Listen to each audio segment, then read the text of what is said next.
lahat po ay magsiluhod bilang paggalang sa banal na espiritu sa katauhan ng ating mahal na Apo Conching.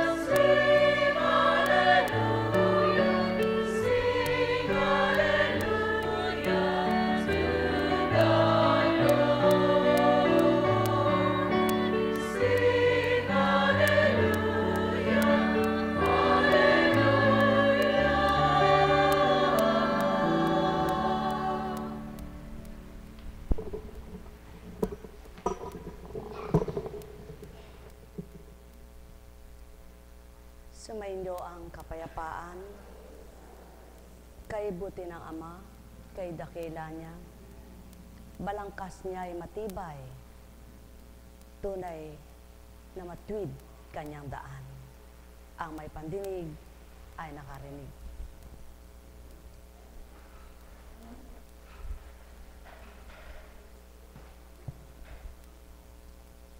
Pagkaluwat-luwat man ang panahon, na lumipas kanino man, kaganapan sa buhay, sa may di malilihim kailanman. Kaya't anuman ang sa inyong buhay, lagi niyong tatandaan, Diyos Ama'y nakatunghay, lirip batid niyang sino man. Kaya't halina kayo mga mahal, huwag tigibin ng lumbay ang inyong kalooban. Anuman ang sa inyo'y napagdaraanan, ilagak nyo lamang ng tuwiran sa Diyos na sa inyo'y bumuhay, yaoy amang walang hanggan. Buhay at hindi mamamatay, hindi magwawakas tulad ng kanyang mga nilalang. Kaya't ang sa kanya'y patuloy na umaasa, nananalig at nagtitiwala, titigibin niya ng galak. Sumainyo ang kapayapaan, pagharian kayo. Nekkarameneyahanam, nekkarameneyahanam, nekkarameneyahanam.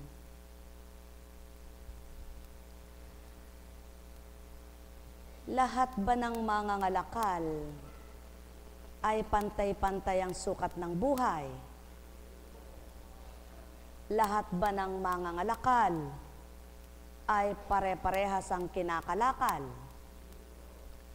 Lahat ba ng mga ngalakal, pantay-pantay ang kapalaran?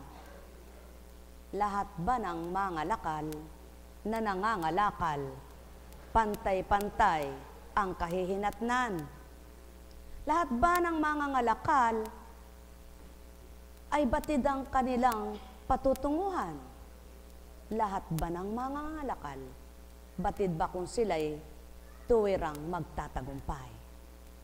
Subalit, di man batid ng tao ang tunay nilang kahihinatnan.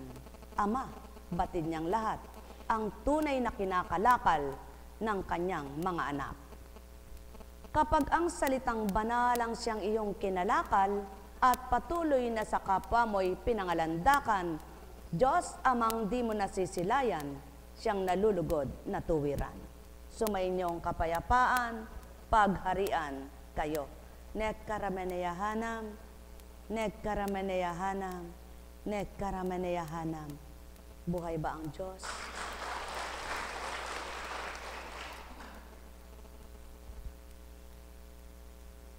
Bilang tao, maaaring ang hindi paniwalaan ng iba. Subalit, tarok ng Ama at batid niya. Alam niyo po, hindi naman ako masaya o proud kapag pinasasalamatan sa ginawa ko. Nang dahil hindi naman po ako nakagawa, kung hindi naman din po ako pinatnubayan at inatasan. Kaya habang may nagsasabing salamat po kay Apo Conching, wala akong sinasambit bilang ako'y tao kundi parangal at pasasalamat sa iyo, Ama, sa bawat sinasambit ng kapwa kong ito. Sapagkat kung di mo ako ginamit, wala akong malalasap na ganitong pasasalamat. Kaya ano baga ang aking ibig sabihin, sabi ng Espiritu, bakit ito'y iniulat? Yaan ang patutoong anuman ang ginawa ninyo sa kapwa nyo na hindi kayo naghintay ng ganti o anumang pasasalamat o ipangalandakan at kayo'y papuri at parangalan, hindi naman nyo nakaligtas sa Ama, kaya ang lahat ng inyong marapat ginagawa, iukol nyo sa Kanya at siyang mag-uukol sa takda. Buhay ba ang Ama? Sapagkat ang wika nga, nang ako'y tumalima at maglingkod, wala naman laman ang isip ko kundi sumunod.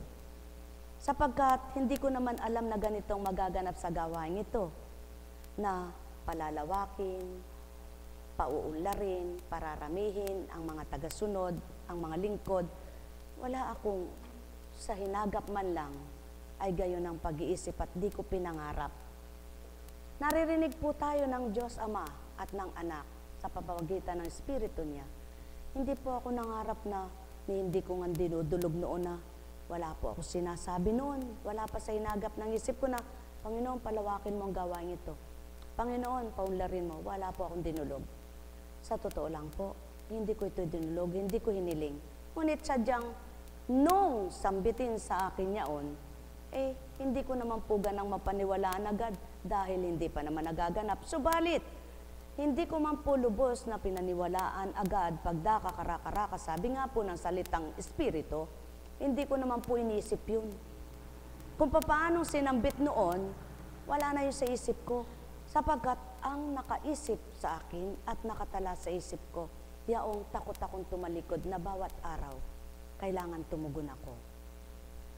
At noon nga po ay ako'y nagre-reklamo pa rin, sa totoo lang dahil ang oras ay wala. Walang oras noon. May darating ng umaga, kumisan alas 5 ng madaling araw, kumisan ay alas 12 ng ating gabi, kumisan ay alauna, kumisan ay alas 3. Kaya nga po, sa katotohanan lang, naririnig nga rin po tayo ng Ama, pinaputol ko nga po yung doorbell namin sa gate. Bakit po? Sapagkat nagsisipag-aral noon ng aking mga anak, yung panganay nasa Manila na kolehiyo, yung tatlo, nag-aaral sa Baliwag yung si Joy, yung isa sa Bahay Pare, yung isa sa dito pa noon. Dahil ayaw po nung dalawa noon sa Baliwag, yung isa naman nung nagbukas itong dito sa Mangga, doon tinransfer. Napupuyat po sila sapagkat pag nag-doorbell, dinig lahat sa taas hanggang baba. Kaya papasok pa naman po ang kabiyak ng puso ko ng alas 3 ng madaling araw ay gigising para magbiyahe naman. Pagkaligo, bibiyahe patungong Manila. Sa Makatwid, puyat sila. Pag may nag-doorbell, silang lahat ay gising. Sabi ko, Panginoon, patawarin niyo po ako. Puputulin ko yung doorbell. Pinutol nga po ang doorbell sapagkat si kapatid ni Opel ay dyan ang bahay. Iikot naman po dahil sarado ang gate namin, iikot naman po sa gilid na yan dahil si kapatid na Opel ay walang bakod dyan. Doon naman po tatawag, sasabihin, kakatok naman po sa bintana. Sa bintana namin. Hindi pa po yung hardin, dito nakaungos ang aming bintana sa kwarto dati. Kakatok naman po. Aling Konching, Sister Konching, kung Sister Konching. May tumatawag ng Nanang Konching, may tumatawag ng Ate Konching, may tumatawag na iba-iba po ang tawag. Sapagkat tayo kung magpatawag ng Apo Konching. Hanggang sa, ang sabi ko, Panginoon, ano po bang oras talaga? Ganito po ba maglingkod, walang oras? Kung matapos ang gawain, alas 6 ng panalangin, may mga nakikipagdasal po diyan sa ilalim ng tahanan namin sa may sala. Pagkatapos ng mensahe, may magpapagamot pa. Kung minsan matapos ay alas 10 na, umuwi yung mga pasyente, minsan alas 10, kahihiga mo pa lang, may tatawag na naman. Subalit, bakit nga po ba nakayanan yun? Dahil yun ang patutuo ng Ama. Ang paglilingkod mo ay hindi ikaw ang katawan ay ginagamit mo lamang. Ginagamit lamang. Nasadsyad po yun ng ilang taon, hindi po natapos yung mga ating gabi na yun hanggang dumating ang takda na. Nang magawa na po yung altar at hindi na namin yung tindahan. paunti-unti na po nagkakaroon na ng oras. Nang sinabi ng Espiritu na pagdaka-eka, pag nagawa na ang dambana ko, mag-iiba ng oras. Sa aking kaisipan at bilang pagkatao, saan gagawin ang dambana? Saan ititindigan dambana? Wala na kaming pagtitindigan dahil bahay ko ito. Yan po ang totoong pangyayari sa gawain natin ito. Saan ko patitindigan dambana? Sa loob-loob ko lang. Siguro bibili ng lupa para pagtindigan ng dambana. At sabi ko, paano ko naman paglalaanan ng titindig ng dambana yun? Pasubali ko, hindi mo ako panlilimos o pangingilak sapagkat patitindig ang dambana balang araw. Nawala na po yun sa isip ko, hindi ko na yun iniisip man lang, basta araw-araw naglilingkod. Hanggang dumatal ang takdang, ang sabi niya, ihayo. Natupad yung paghahayo kung saan nakarating. At nang tukuyin na naman po sambitin, anak, mamahinga. Pag naipasok na ako sa dambana ko, nang matupad na nga po magkaroon ng dambana, na napaka-imposible nga po, dumating yung pagkakataon na ang nag-alay nito. Kaya nga po nabalita noon ay pinagaling pala yung si Tandang Iya daw yata. At siya nga nagpagawa. Hindi nila alam kung ano yung istorya niyan. Sa madaling salita, kung paano po ito inuudyok na rin sa akin ng Panginoon na may lathala. Sabi nga walang malilihim kailanman. Dumating yung takda na isang pagkakataon ng anibersaryo yaon. Ang nagmisa po dito si Father Monique. Si Father Monique. Sapagkat pinuntahan ko pa siya diyan sa may Sabang. Nataon namang ang pari dito noon si Father Maymay. Ayaw pong magmisa dito noon. Nang kauna-unahan si Father Diwa. Subalit, ang pagmimisa niya ay hindi naman po ayaw siya o tinanggap naman po ako. Nagmisa siya. At nagsalita nga siya na pero umalis siya noon. At nung na nga pong anibersaryo na yon, nakapagmisa na si Father Diwa 2 beses, pangatlo si Father Monique, si Father Maymay hindi po. Eto na po ang pangyayari. Nagmimisahing ganyan, may dumating na pasyente nang sabi ay hinanap daw ito. At nakasandal siyang ganyan sa dingding. Nakatakip siyang ganyan.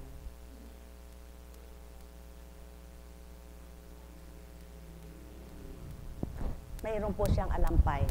Nakatakip po siyang ganyan. Ako naman po ay nakaganyan at nakikinig. Ginanyan ng kanyang. Nabulat siya. Ba't alam niyang may bukol ako doon? Yun na nga po ang namatay ng si kapatid na Gloria, na kapatid ni kapatid na Irma. Hanggang sa natunto nito at napabatid sa mahal na nanay Iya, na siya pong naging daan kung bakit naitindig ito. Anong panahon na yon ay siya nang magkukwento niyan kung paano ang istorya, kung saan nagmula yung pinagpatindig niya nito. Basta ang mahalaga, ibinigay na ang takda para mabatid kung papaano yaon nagkaroon ng dambana. Mula doon sa may Malolos, sapagkat kami nagsimba, ako, siya, at ang kabiyak ng puso. Gusto mo bang sumama ng may pag-aatas sa akin, sumama ka. Punta na Santissima Trinidad. Mula doon sa Malolos, hanggang doon sa kanila, kinaawitan niya na ako. Nang sabi niya ay, sige na po, pumayag na po kayo. Hindi na po ako makatulog, 3 gabi na po. Hindi na ako makali, 3 araw na po. Bakit mo ako sinusulan? Kung bingi nga, hindi pa ako tumanggap. Ngayon, bibigay mo sa akin, malaking halaga. At saan naman ititindig ang dambana? Ang pag-aatas po sa akin, sabi niya, titibagin po yung bahay nyo, tsaka po yung tindahan, yung altar na yon at yung garahe. Doon po ititindig ang dambana.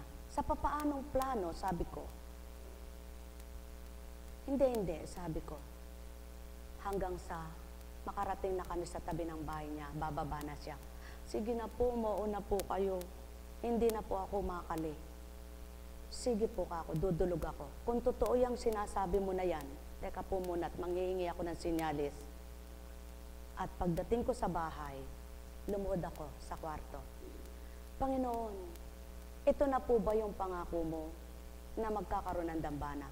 Kung ito ang pangako mo at siya ang ginamit mong tao, ang sasabihin niya bukas sa aking kabiyak ng puso, o apa, eto resibo. Kaya po pala may naka-order na siyang bakal. Hindi pa niya sinasabi sa akin. Ang halaga ng unang diniliver na bakal ay 200 plus. Di ko na po matandaan kung ano yung something na labis doon. Pagbaba niya po ng van, dala-dala niya na yung van na yun. Paghayo. Yan pong van na yan ay napakahalaga ng van na yan. Sapagkat mamaya naman ang van, yun mo ng dambana. Naganap na nga po yung, ako'y nasa kwarto, narinig ko, o apa, i-receive mo eka yung, dideliver eka yung bakal. Wala siyang kamalayan, muli lumuhod ako, nasa kwarto ako. Panginoon, salamat sa katuparan. Subalit, paano ang plano? Paano po ang yari? At isang araw ay dala-dala niya na yung plano. Ganito po eka, ito po ang bahay nyo, ito po ang dambana, ito po eka, ang third floor. Ay hindi po ako papag natitibagan, yun na lang po ako ang remembrance ng aming pagpapagal na mag-asawa. Yun po ako, pundasyon namin, yun po ang aming kakong pinagpagalan, yun ang pinagsimula namin. Ayoko pong tibag, hindi po mawawala yung ilalim na yan. Yun lang po ang bahay ninyong matandang pinagdugtungan at doon po natin itataas. Hindi na po. Sige po, dito na lang kami sama-sama. Sige, binibigay ko na yan para sa dambana. Subalit, ang mga anak ko, kasama ko na lang po doon sa aming pinagpagawa na, hindi po matutupad. Sapagkat po, ang pang third floor ay sa mga alagad, dormitory. At yung po ang pangalawa, kailangan po yun po yung tinibag ko. Nasaan po yung bahay ng mga anak nyo? Ganyan po ang istorya. Sa madaling salita po, natupad na yon. At ang lahat ng binaybay na binindisyonan yan, balang araw hindi na yan mga punot, hindi na ganyan, yan na mga nakatindig yan. Hindi ko rin po alam na pangyayari yun. Isang araw, may taga rito na sumasama sa amin dati noon, binata pa siya. Muli lumapit at magpapagamot. Umupo siya doon sa terrace nila, Cecil. At tumingala siyang ganyan. Apo, patawarin ako ng Diyos. Naniniwala naman ako sa iyo Titig siya ng titig sa ganyan. Doon sa tulay, doon sa ginawa niya. Dahil lahat ng nakikita ko na ngayon minisahe yan. Alam ko minisahe yun kasi ako mismo nakarinig Paano ba ang totoong magtiwala? Naniniwala ako sa iyo. Paano ba ang totoong magtiwala? Hindi na kita masasagot dyan kako. Kung naniniwala ka, sa Diyos ka magtiwala. Naniniwala nga ako. Pero paano ba yung lubos na pagtitiwala? Nakita ko lahat yung minisahe. Ayan na Talaga akong namamangha. Hindi na kita masasagot dyan. Sapagkat ikaw na makakatugon yan. Sapagkat kapag sinabi ko pa kako kung paano magtiwala, hindi mo kaya kakong tarukin. Dahil iba yung pagtitiwala ko sa pagtitiwala mo. Maliban ng pagtitiwala ko'y mabuo rin sa'yo, magkakaisa tayo at malalaman mo kung paano ang totoong pagtitiwala. Bumubuhay yun. Binubuhay ka ako ng Ama yun sa puso at isip ng tao. Tanggapin mo siya, mabubuhay yun, sabi ko. Sa madaling salita po, ang lahat ng kaganapan, tama. Sinusugan ko lamang po yung mensahe ng mahal na si Father Jess. Ang lahat ay kalooban ng Diyos. May takda ang lahat Sapagkat kung tinakda ng Diyos, wala kang makatututol. Hindi ka matututol, hindi ka tututol, hindi ka makakatutol. Subalit kapag hindi niya kalooban, ano man ang gustuin mo, walang mangyayari. Hindi matutupad, hindi magaganap. Kaya bakit nga ba pinaghihirap ng tao ang isip niya? Bakit nga ba pinaghihirap ang kalooban? Sa katotohanan lang. Mula nang ako po ay maglingkod, hindi na ako nangarap. Pinatay na lahat ang aking pangarap. Ang pangarap ko bilang tao, yun ang sinasabi kong wala na akong pangarap bilang tao. Kundi ang pangarap ko ay makatupad, makasunod. Subalit, hindi ko man ngayon pinapangarap at wala man akong pangarap, sa nakikita ko naman, totoo, ang Diyos ang nagbabalangkas ng lahat. Buhay po ba ang Diyos? Bakit ito ay binabahagi at bakit ito'y pinahayag? Marami kong minsan ay dudulog. Apo, eka, ganito po eka ang, plano ko ganito po eka ang pangarap, ganito po. O sige, wala namang masama sa pangarap at di namang binibili pangarap. Kaya lamang sa pangarap mo, isama mo ang magbibigay ng pagpapatupad ng pangarap mo. Iyon po ang wala sa tao. Yan ang kulang sa tao. Pangarap ng pangarap, kumisa naman, gagamitin mo ang Diyos sa pangarap mo. Huwag. Gamitin mo ang Diyos sa katotohanan at ibigay mo sa Kanya ang tapat at totoong puso mo. At di mo man pangarapin kapag takda mo at sadyang sa iyo at sadyang ibibigay niya, ano man, hindi mo man hiniling, hindi mo man hilingin, bibigay at binibigay niya. Tulad ng takda na binigay niya, hindi ko po hiniling na magkaanak na agad ang anak ko. Ang sabi ko, Panginoon, kung pagsubok ito sa akin, na bakit may isang tao, 16 taon, 16 years, nang nagbebendisyon pa doon, binalik sa diwa ko. Lumuhod ang babae, mataba ang babae. Sabi niya, tagal ko na po nag-asawa, di po ako nagbubuntis. Ginanyan ang kanyang sinapupunan. At tinaas, huwag kang mabahala anak. Kapag nagbuntis ka niya, sunod-sunod pa, magrereklamo ka. Wala pong pagkabula. Dumating yung araw, nagpasalamat, palaki na ang tiyan. Sumunod na naman, nagpapasalamat, may kasunod na naman po. At mayroon na namang sinamahan nun, si Blanc. Apo, 10 years na daw po silang hindi nag-aanak. Oh, simple lang yan. 16 nga ay nagkaanak. Si Sarah nga ay matanda na.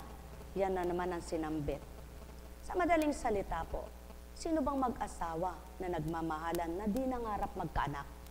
Lahat ng mag-asawa at nag-asawa na nagmamahalan nangangarap ng anak, medyo mataba rin po yun. Hindi naman katabaan.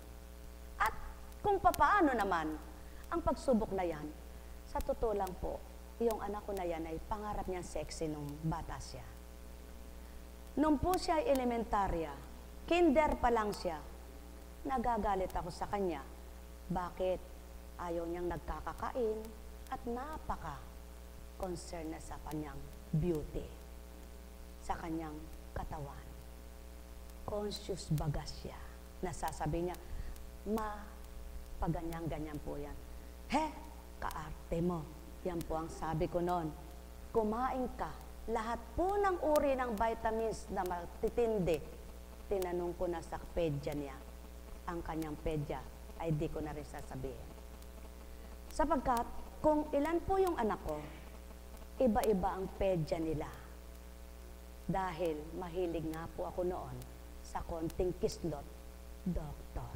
Dahil nga po, takot, akong takot. Kung mayroong may takot mamatay, takot na takot po ako noon. Sa madaling salita po, hindi ko naman po yan mapataba. Iba't ibang vitamins. Kung bakit kung kailan hindi na umiinom kahit ano, tsaka tumataba. At kung kailan nag-asawa, tsaka tumaba, lalong tumaba.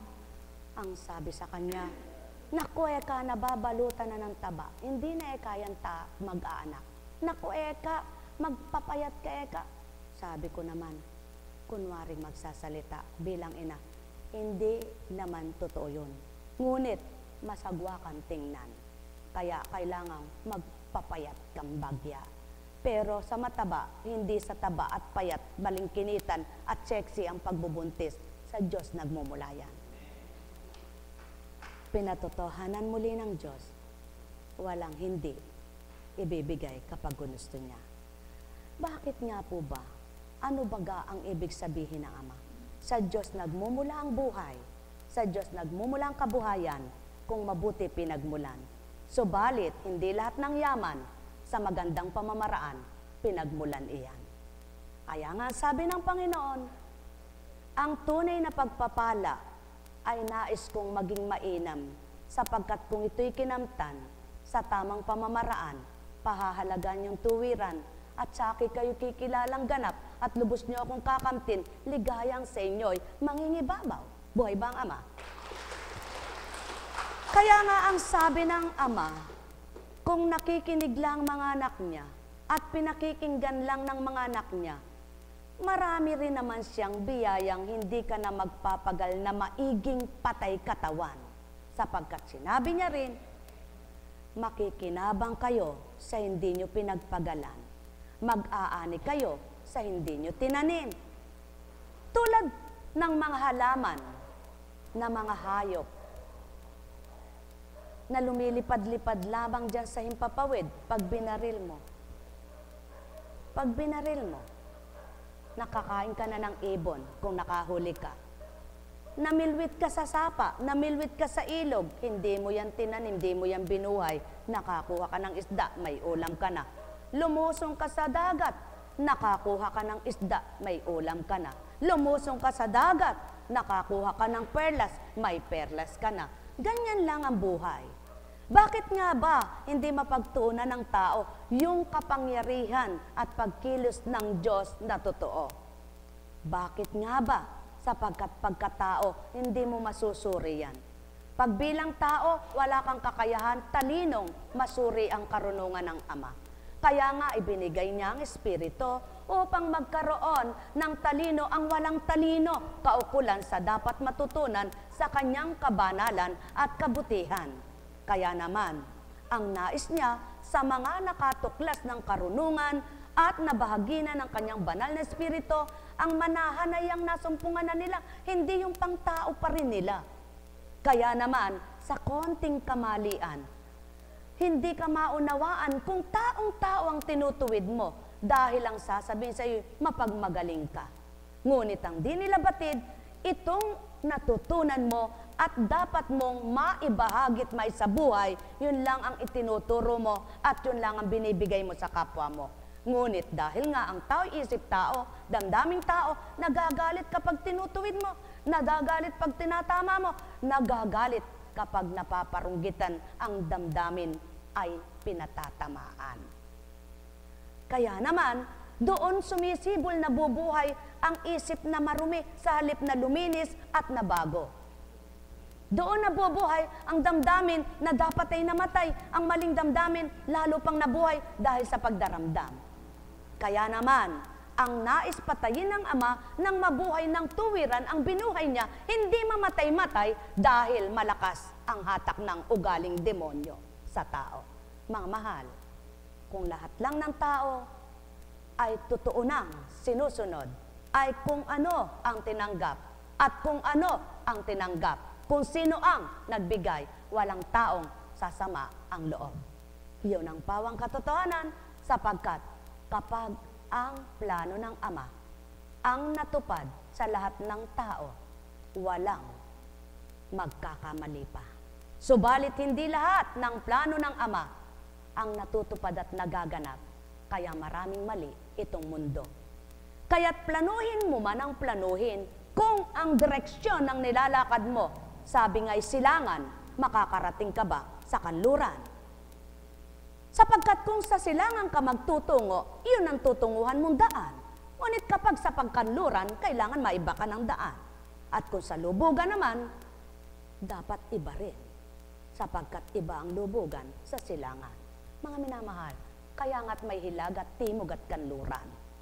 Yaon ang ibig sabihin, pumili ka ng daan kung saan ka tatahak para ikaw ay makapili ng tama't tumpak sa iyong buhay. Mga minamahal, sa apat na sulok ng daigdig, ang sabi nila ay bilog ang mundo. Bakit may hilaga, kanluran, silangan, at timog? Sa makatwid, eto ang kompas. Tingnan mo ang kompas. May pataas, may pababa, may padulo. Sumakay ka man ng eroplano, may kompas. Sumakay ka man ng barko, may kompas. Sapagkat kung walang kompas, hindi ka madidireksyon ng tamang daan. Si Kunching walang talinong gayon, walang alam. Subalit magtanong kayo sa piloto at magtanong kayo sa mga kapitan ng barko. Masasabi nila, may kompas sila. Sapagkat yun ang direksyon nilang tatakin. Sa lawak ng dagat, sa lawak ng himpapawid, kung wala silang kompas at wala silang sinusunod, saan sila pupunta? Yan ang pawang katotohanan. Tulad din ng nasa patag, may direksyon kang dapat tunguhan kung papuntang Manila, kung papunta kung saan. Kaya nga ang ibig sabihin ng Ama, pumili ka lang. At kung magpipili ka at pipili ka, piliin mo yung ako, huwag kung sino-sino. Sapagkat kung ako, ituturo ko sa iyo ang tama sa buhay mo. Ngunit kapag pinili mo si Pedro, si Juan, sila gusto mo, hindi ako. Kaya marami naman ang nagkakamaling tao. Dahil pinagkukumpara ang kapwa-tao nila. Subalit, tandaan ninyo, magkakapwa mang ina, iba ang pamamaraan ng pag-anak nila. Iba ang pamamaraan ng paglilihi nila. Iba ang pamamaraan ng pagbubuntis nila sapagkat hindi nila iyon nagawa bilang tao. Ang Diyos Ama ang gumawa sa kanila. Sa makatwid, kung pagbabasihan mo ang kapwa mo sa mga gawa at hindi ang Diyos mo ang tinatawag ang iyong babasihan, walang tama. Kaya, piliin mo yung Ama mo, sa puso mo'y damhin mo, sa isip ay ikintal mo, mga aral at salita niya, at doon, mababasihan mo kung totoo ka sa Kanya at ang puso mo'y sa Kanya at ang kapwa mo kung kapwa kayo totoo sa iisa. Sumayin niyo ang kapayapaan, mga minamahal ko. Sapagkat dito sa lupa, kapag ang Ama ang nagbigay, walang paligsahan ang mga anak niya. Sapagkat dito sa lupa, kapag ang Ama ang nag-atas, hindi nagpapagalingan sapagkat alam nila walang magaling kundi ang nagbigay. Sapagkat dito sa lupa, kapag ang paglilingkod ay para sa Ama, hindi nila pinangangalangdakan ang sarili, kundi siya mismo. Sapagkat dito sa lupa, kapag siyang nag-alay at nagbigay, ang dapat ipangalandakan at pagsigawan ay siya lamang. At dapat ipakita ang mabubuting gawa niya sa larangan ng kabanalan, kabutihan na bukal at totoo sa puso, hindi sa nguso. Sapagkat yun ang gusto ng Ama. Kaya sa inyong lahat, kung siya ang tinanggap nyo, nawawaan yung sinambit ko, ang may pandinig ay nakarinig.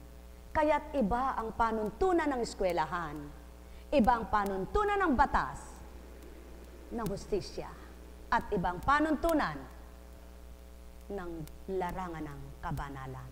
Subalit, ang lahat ng iyang panuntunan ng eskwelahan, panuntunan ng hustisya, panuntunan ng lahat ng gobyerno, panuntunan na lahat, kapag ang panuntunan ng Ama at tuntunin ng Ama ang sinunod ng lahat ng ito, walang mali, matatama silang lahat. Yan ang pawang katotohanan, mga minamahal ko, sumayin niyong kapayapaan, pagharian kayo. Kaya, sa larangan ng pakikipagpabanal at pagiging banal, hindi mo pipilitin ang kapwa mo, halika sumama ka sa akin.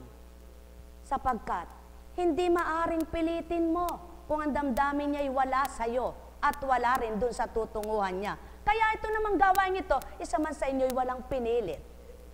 Kusa kayong dumating dito. Kaya't ang sino mang magsasabi, ay nandoon na pala si ano, ay pumunta pala si ganun dito, ay doon pala si ano. Wala rin kasalanan si Constancia sapagkat di kayo inanyayahan. Hindi siya katulad ng ibang mag-aanyaya, kaya makikita nyo ang taong roon. Doon masasabi nyo, nandun pala si ano, inanyayahan kasi. Sabagkat hindi kayo aanyayahan kailanman. Ang dapat umanyaya sa inyo ay Ama. At dapat nyong tanggapin ay Ama. At dapat nyong sundin ay Ama. At ang dapat nyong kilalanin Ama. Kaya hindi kayo dapat anyayahan kusa kayong dumatal, kusa kayong magtungo, kusa kayong makadama, kusa kayong kumilala, kusa kayong loob na ibigay ang puso nyo. Sapagkat yan ang layon at nasa ng gawaing ito. Ang kayo'y tumunton sa daan na tuwid at tama, marapat, tumpak at dapat. Sapagkat hindi gumanap ay tao, kundi ginamit ay tao. Upang may tuwid ang naligaw, may tama ang nagkamali. Kung susunod at tatama sa isip, sa damdamin, kalooban at diwa. Pagharian kayo, mga minamahal ko, alalaumbaga, ang matwid na tama't tumpak na salita, minamasama at hindi tama sa taong baluktot ang diwa. Subalit, kung lahat ng nakikinig at tumpak ang iniisip, matatama ang lahat. Sapagkat ang Ama, ang Anak, sa pamamagitan ng Espiritu Santo, walang sasambitin, makaliligaw, makapagkakamali, makapagkakasala, kundi tao ang naliligaw, nagkakamali, nagkakasala. Kaya't sino ang may gawa ng kasalanan sa mundo? Hindi ama, kundi tao at nagpagamit sa demonyo. Sumainyo ang kapayapaan, pagharian kayo. Nek karameneyahanam, nek karameneyahanam, nek karameneyahanam. Mahal na mahal ko kayo. Tuwiran kong tinuturan, mahal na mahal ko kayo. Kaya naman lahat ng mga hinirang sa dakong ito, di rin tao ang humirang. Kung kaya't lahat ng hinirang ay nakadama nga, kung tapat ngang nakadama, kailanman ay di gagawin ang sasabihin si Apo Kunching. Sapagkat kailanman si Kunching, di kayo hihirangin. Sa makatwid, kung di si Kunching, kundi Kunching ang humirang, sino? Kung hindi nyo kilala ang humirang sa inyo, maiiwanan nyo. Subalit kung sasabihin nyo, kilala nyo, at tiniwan nyo, paanong nangyari yon? Sa makatwid, napabilang kayo sa mga hinirang, hindi tao pumili. Sino? Kaya yan ang tanong ng Espiritu Santo. May sagot baga kayo? Ang may pandinig ay nakarinig. Mahal na mahal ko kayo. Tuwiran ko ang tinuturan, mahal na mahal ko kayo. Gayon din sa mga tumutungo sa dakong ito. Hindi tao ang nag-akay para kayo'y pumarito. Maliban ang demonyo, sinunod nyo para manitik kayo. Subalit kung di kayo naniniktik at totoo kayong paglapit ay naririto at sinunod nyo'y ama, hindi rin kayo makakakita ng mali kahit kanino. Sapagkat ang mamasdan nyo'y ang gawa ng ama, hindi ang gawa ng tao. Ang pakikinggan nyo'y salita ng ama, hindi salita ng tao. Kaya wala pa ring hadlang para magpakabutit, magpakabanal kayo sa dakong ito. Sapagkat kayo tumungo rito, hindi para sa tao. Kaya kung kayo'y tumungo sa dakong ito, taglay nyo Espiritu Santo, luluwal, babalik, lalabas, parehas lamang ang pandaman nyo. Parehas lamang ang isip nyo. Kaya't may galak, may kasiyahan, payapa pa rin kayo. Sumainyo ang kapayapaan, pagarian kayo, ang may pandinig ay nakarinig. Mahal na mahal ko kayo, tuwiran ko ang tinuturan, mahal na mahal ko kayo. Nek karameneyahanam, nek karameneyahanam, nek karameneyahanam. Ay, buhay po ba ang Diyos? Tapat po ba ang Diyos? Oh, may lumbay pa ba kayo? Kaya, doon nabubuhay ang salitang banal na sinasabing nagbibigay sigla, liwanag at galak.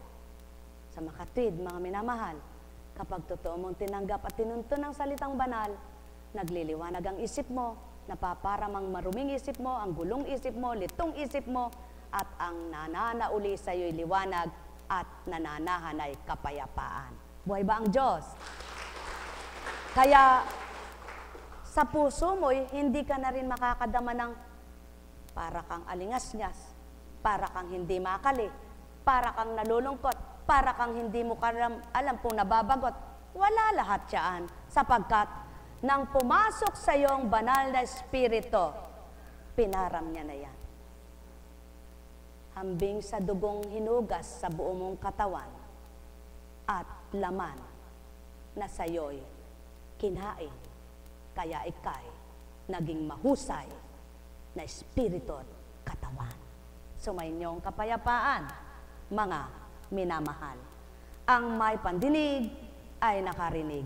Mahal na mahal ko kayo. Tuwiran kong tinuturan, mahal na mahal ko kayo. Bakit nga ba lumalala ang iniisip ng tao? Bakit nga ba lumalawak ang dumi ng isip ng tao?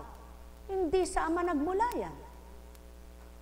Kaya suriin nyo, kapag ang dating si ikaw may litot kaguluhan, nang tinanggap mo'y Ama, pumayapa ka, totoong tinanggap mo siya. Subalit, nang sinabi mong nasa espiritu kang banal, nandun pa rin ang litot gulong isip mo, abay pagkatao yan. Kaya, alalahanin mo lagi, sa tuwina, kailangan mawala ang pagkatao mo. Mabuhay ang espiritu mo upang matupad maganap ang payapang isip ka. Oo, alam ng Ama, may dinadala ka. Oo, alam ng Ama, may dalahin ka. Oo, alam ng Ama, may tinatahak ka. Oo, alam niya kung ano daladala mo at tinatahak mo. Hindi ba niya alam iyan? Kaya kung kilala mo siya, bakit nakapagsasalita kang di maganda sa kapwa mo? Bakit mo pinipilit ang kapwa mo? Kung tunay na nananampalataya ka sa Ama, sasabihin mo sa Kanya, kapatid, magtiwala tayo sa Ama. Yan ang totoo. Sapagkat ang paniniwala at pagtitiwala niyo't nagkaisa, kaya kapwa kayo maligaya, payapa, anak kayo ng Ama. Buhay ba ang Ama? Kaya may lakas ka ba na binabahagi mo sa kapwa mo? At nang naibahagi mo ba ito sa kapwa mo, anong naramdaman mo? Humina ka ba? Hindi. Lalo ka pang lumakas dahil pinamahagi mo ang lakas mo. Sapagkat ang lakas mo ay galing sa Ama, mula sa Ama. Nang binahagi mo sa kapwa mo, nalugod siya, natuwa siya, pinalakas ka. Yun ang spirito. Napalakas niya na. Nang napalakas, nang pinamahagi mo, nabuhay sa kapwa mo, ang espiritong mula sa Kanya na nagmula rin sa iyo. Buhay ba ang Ama? Kaya, transparent ang Ama. Hanggang loob, titig lang, alam niya na. Subalit ang mata ng tao, hanggang labas lang. Kaya kapag tumitig ang tao sa labas, nakita niya yung tao. Ngunit kapag tumitig ang Ama, nakita niya yung loob mo. Kaya alam niya, kapag sinabi mo, hindi totoo. Kaya alam niya, kapag sinabi mo, ay di totoo. Kaya ang sabihin mo, totoo. Nang makita niya, totoo ka. At ibigay niya lahat sa iyo. Pagkatapos mo sinabi ang mga totoo mo sinabi, napagalak ka niya, napatuwa ka niya, pinayapa ka, napasigla ka, lalong nag-alab ang pag-asa mo. Kaya kahit minumura ka, nakatawa ka.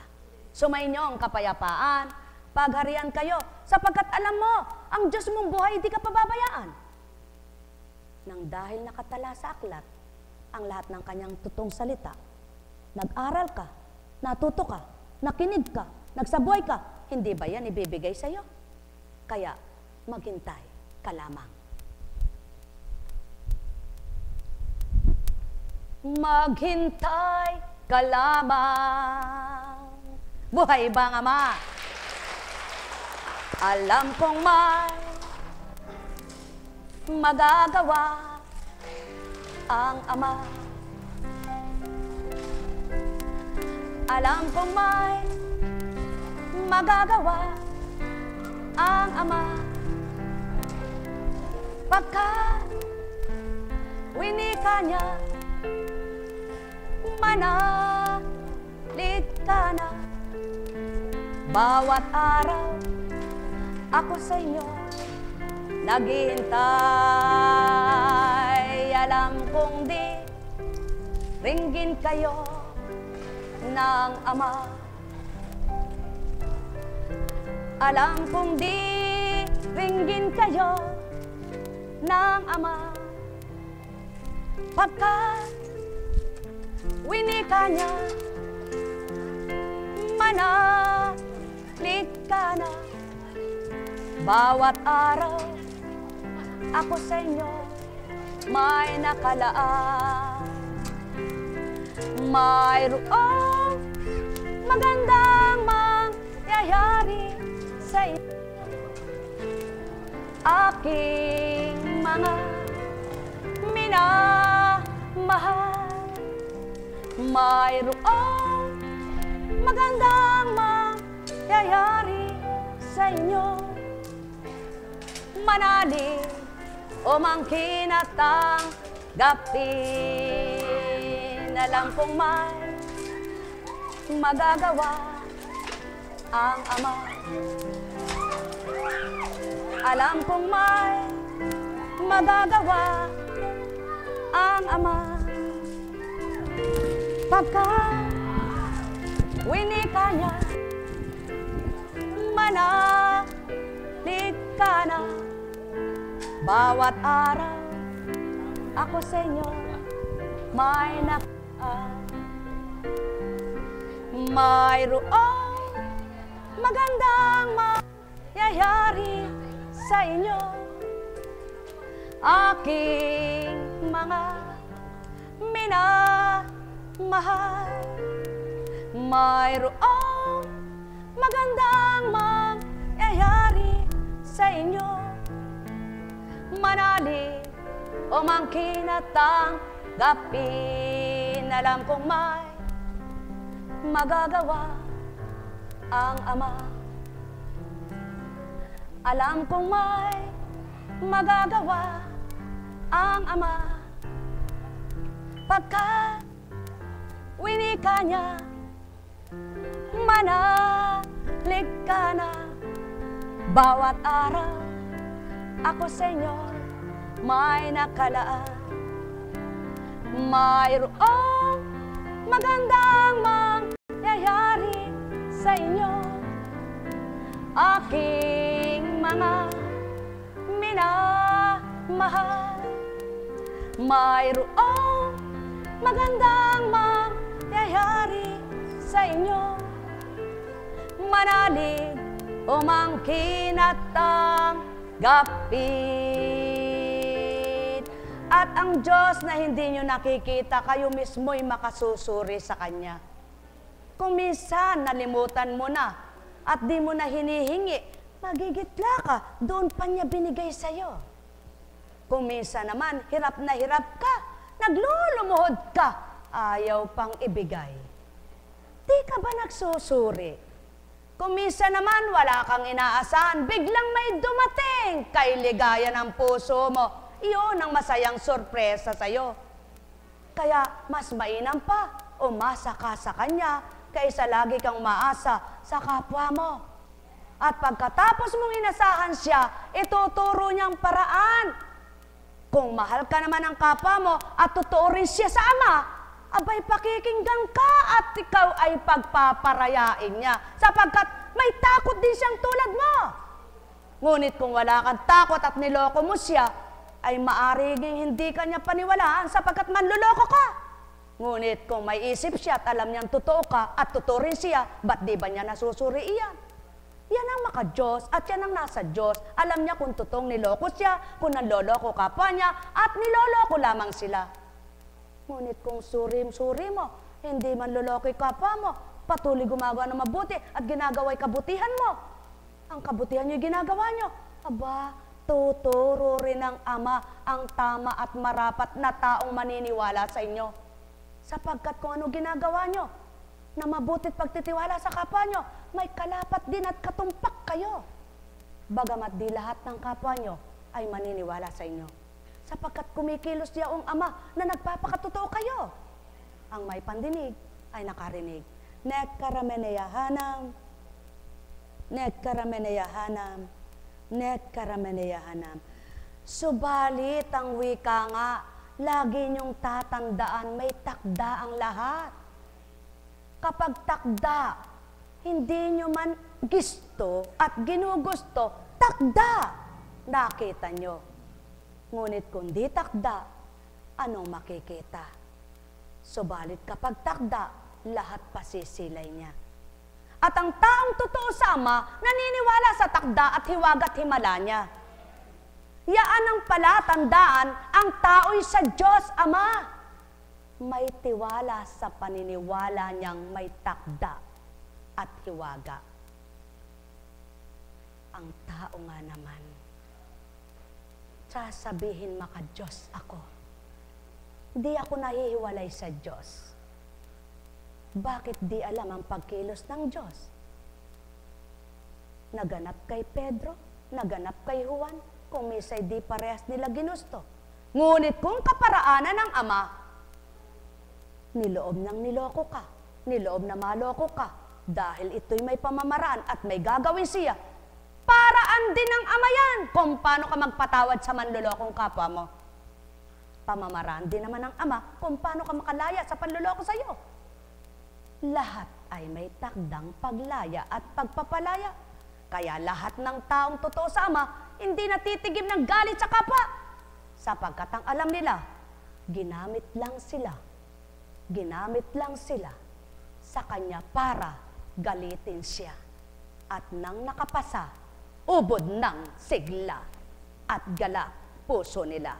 Hotsa karameleya na karamaya. Nek karameneyahanam. Nek karameneyahanam. Nek karameneyahanam.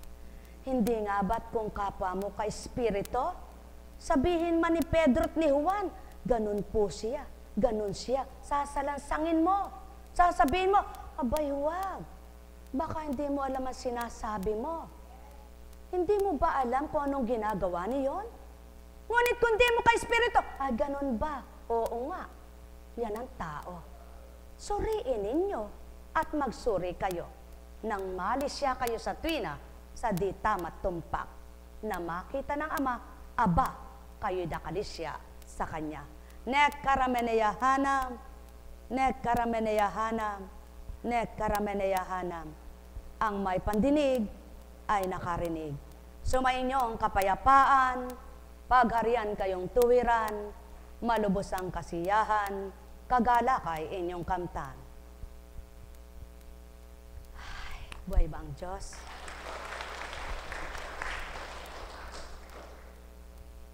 Walang pinagkaiba na nang dahil ang ginawang, sa totoo lang po, nagka-Facebook ako, hindi ko naman alam yan eh.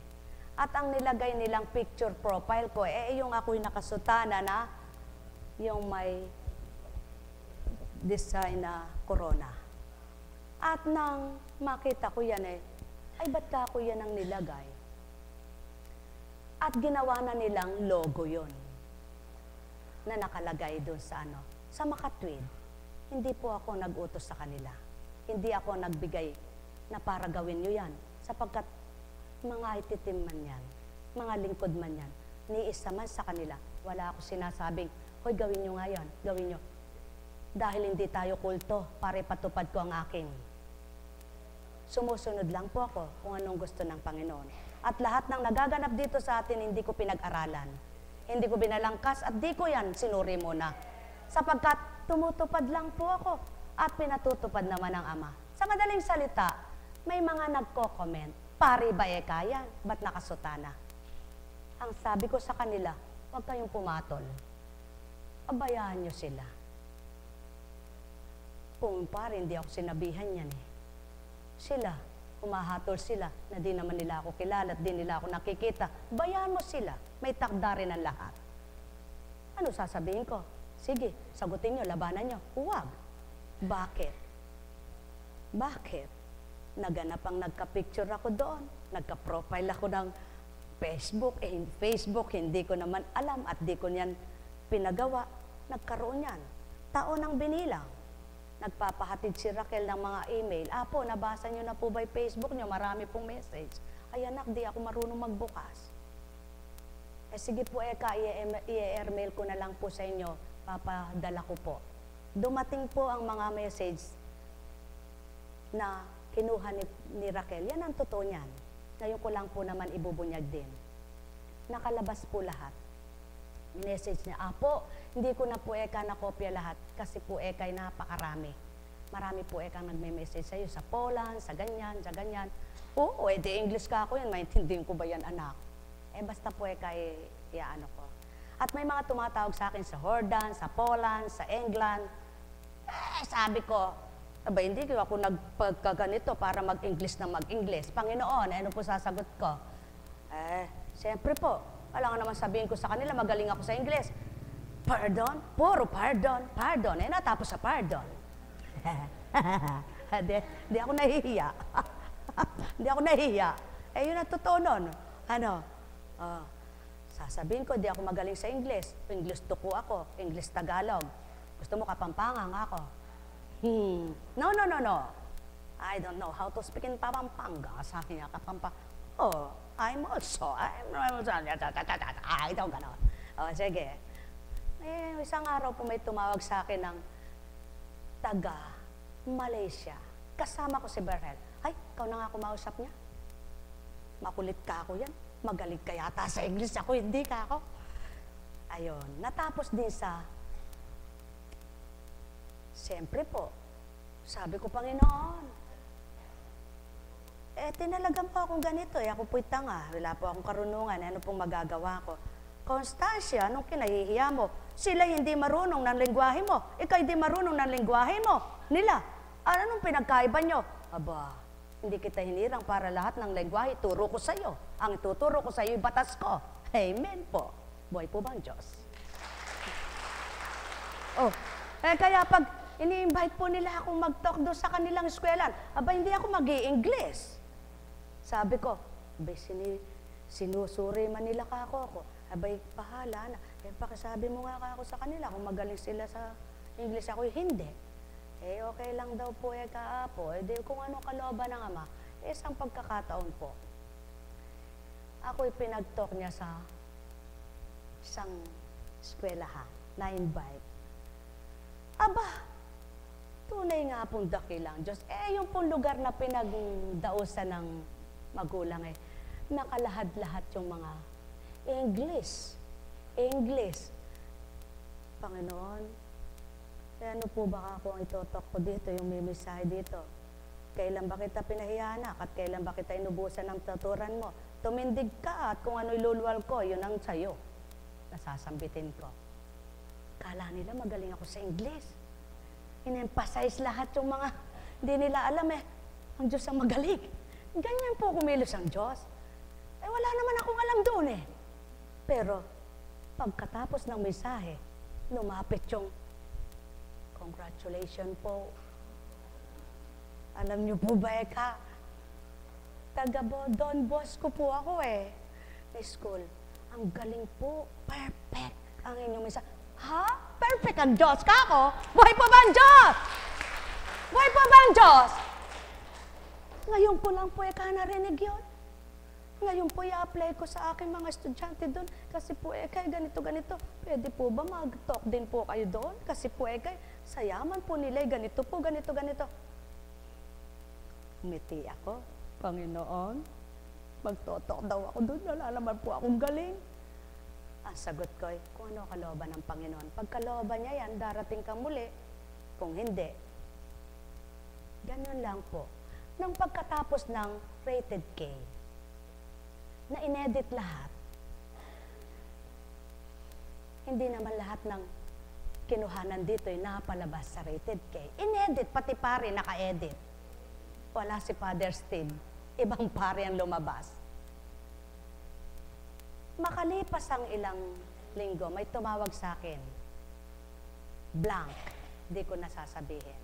Gusto namang itala. Isabuhay naman. Gawing pelikula ito. Sabi ko. Hindi ako artistahin. Sabi ko. Ang sagot ko na naman. Nagulat ako. Hello po. Is this Apo Kunching? Yes. Tinagalog ko na siya. Baka Englishin pa uli ako. Why po ba ang Diyos? Masaya po ba? Tatanga-tanga ako Hindi, ngayon, eto na po. Kasi po ako ako po yung staff ni artista yun Ayoko na sabihin. Baka abangan nyo Hindi, eto na. Pwede po ba kayong ma-interview at may i-ano po natin, di-discuss po natin yung ano mo. tama na ako isa. Pero kung kalooban ng Diyos, makakarating ka. Kung di niya kalooban, hindi ka tutungo rito. Hindi niya kalooban, hindi na isa pelikula. Buhay ba ang Diyos? Buhay ba ang Diyos? Paano naman akong bakit po? Sasar pelikula, tapos ako'y gaganon doon. Papalabas nila pasingit-singit. Pagkatapos, hindi naman po ako publicity eh. Hindi ako naglingkod para ma-public itong ating gawain, kundi para mapalaganap ang salita ng Diyos. Buhay po bang Diyos? Mga minamahal, yan ang sinasabi ng Panginoon, may takda ang lahat. Nang panahon ni kapatid na Dory na tayo ay himahayo sa Kanya, may kumausap sa akin.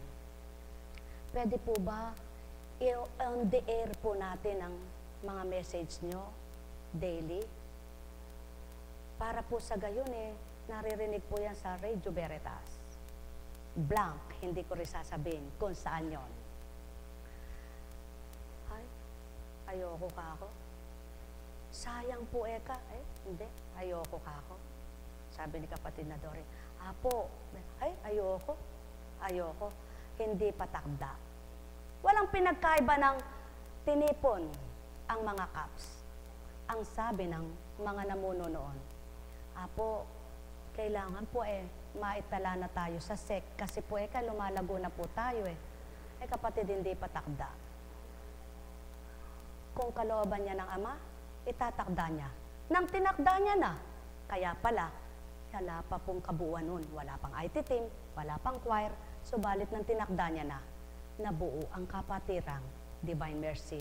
Yun na nga, naitala na sa SEC. Kaya hindi tayo kulto, hindi tayo kuto, tayo kay Kristo. Buhay ba ang Diyos?